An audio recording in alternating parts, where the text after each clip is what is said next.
Today I brought you an important topic for ICU beginners and the students who are posted in intensive care unit.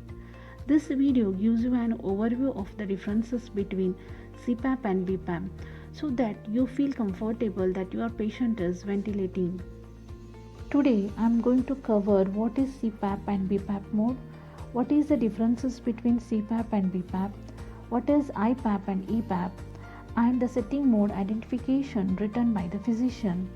If you are new to my channel, please subscribe and like the video so that you will not miss any video where I am going to cover more clinical oriented skill.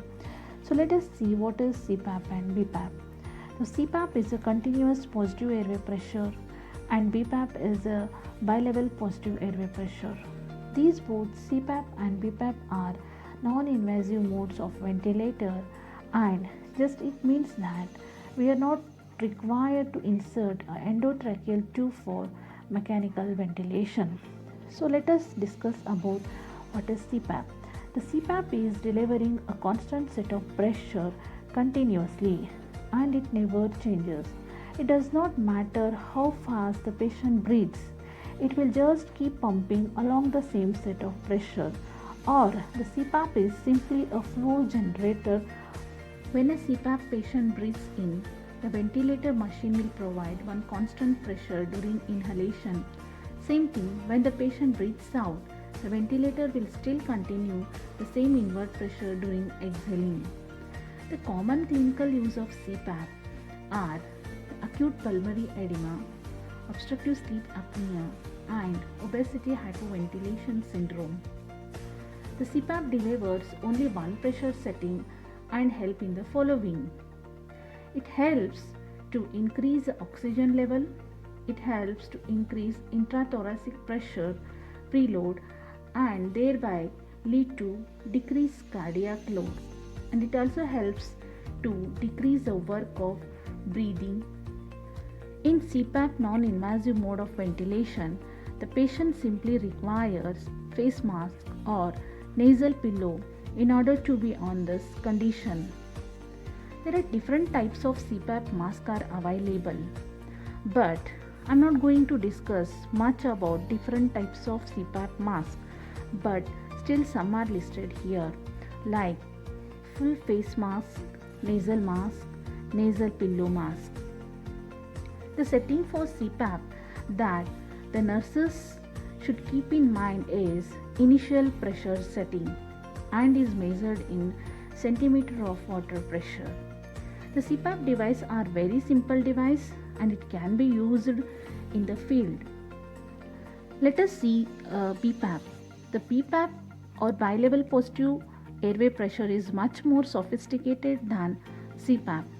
The BPAP will deliver a different pressure depending upon the patient breathing needs. BPAP includes IPAP and EPAP. IPAP is the inspiratory positive airway pressure and EPAP is the expiratory positive airway pressure. The differences between these two, IPAP and EPAP, is called as pressure support.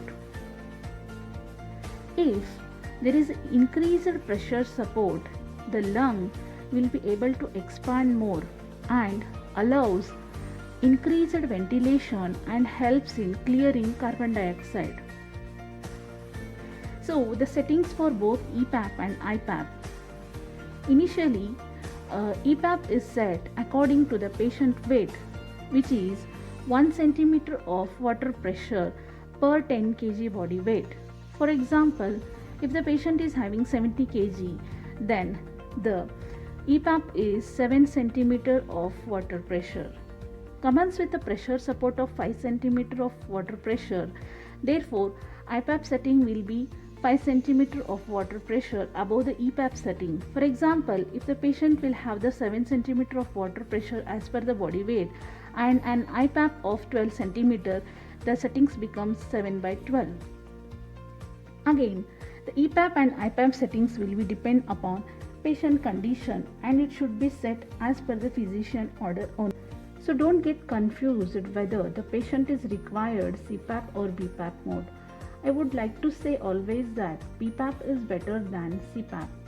For CPAP patient, we can set BPAP mode But for BPAP patient, we cannot set a CPAP because CPAP does not provide a support and meet all respiratory needs.